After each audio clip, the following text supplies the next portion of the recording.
नमस्कार। आज की जो मेरी कविता है उसका नाम है अस्तित्व की पराकाष्ठा। तो आइए सुने कविता। एक दिन शिवा भ्रमण को सृष्टि अचंभित सी हो जाती है। प्रभु, ये अस्तित्व की पराकाष्ठा क्या है, विस्मित मुझे कर जाती। गौरा, तुमने जगत में ऐसा क्या देखा जिसे देख के तुम स्तब्ध अवाक हुई? प्रभु, मैंने अस्तित्व में द्वंद्व, दंपति में कलह देखे उससे मैं क्षुब्ध हुई। शिवा, संसार में मानव तो कुटुंब में एक दूजे पर दोष लगाते हैं, सबके सहयोग से परिवार बना। हाँ प्रभु, तो फिर पुरुष प्रधान क्यों कहते हैं? पुरुष प्रधान पर आज तुम्हें गौरा इस जगत की कथा सुनाता हूँ। एक बार गांव में भागवत की कथा को एक कथावाचक जब जाते हैं, दूर दूर के नगर निवासी कथा सुनने तब आते हैं। एक बनिया भी तब जाना चाहे, परंतु कल उसके टलते जाते हैं।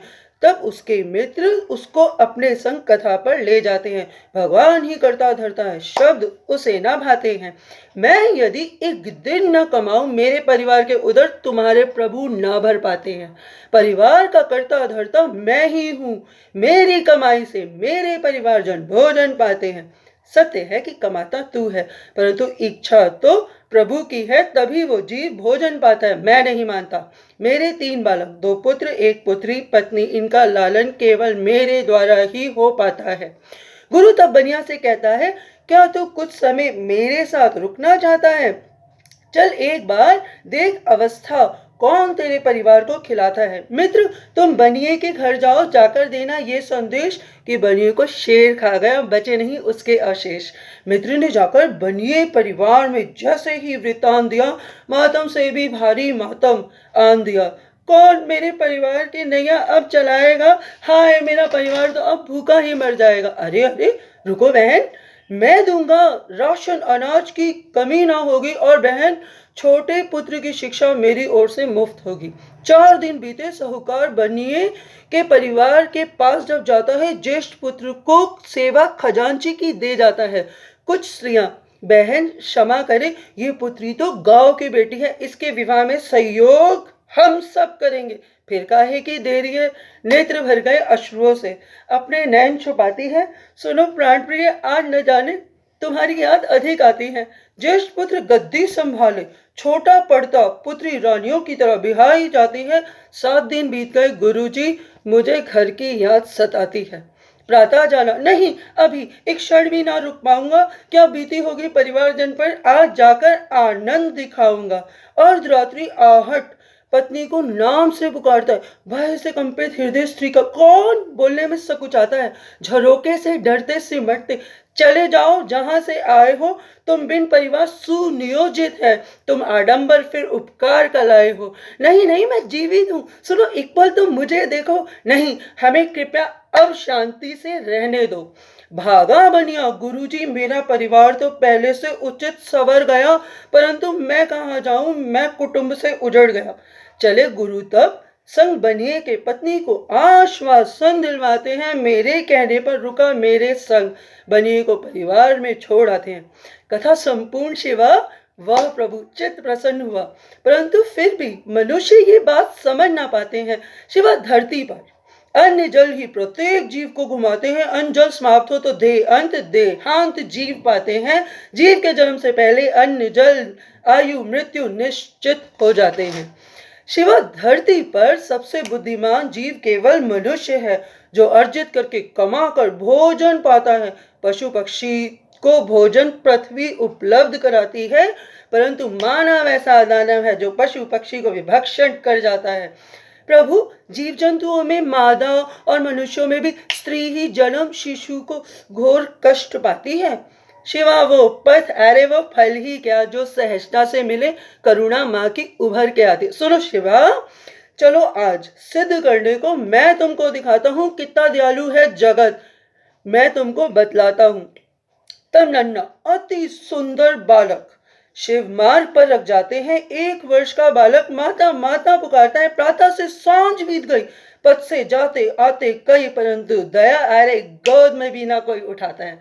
प्रभु क्षमा करे, मेरा हृदय शिशु क्रंदन से मुंह को आता है। शिवा, बस मातृ भाव जगाने को निर्माण शिशु का माँ के गर्भ में हो जाता है। पर प्रभु, अंतो धरती पर अन्नदाता किसान ही उगाते हैं।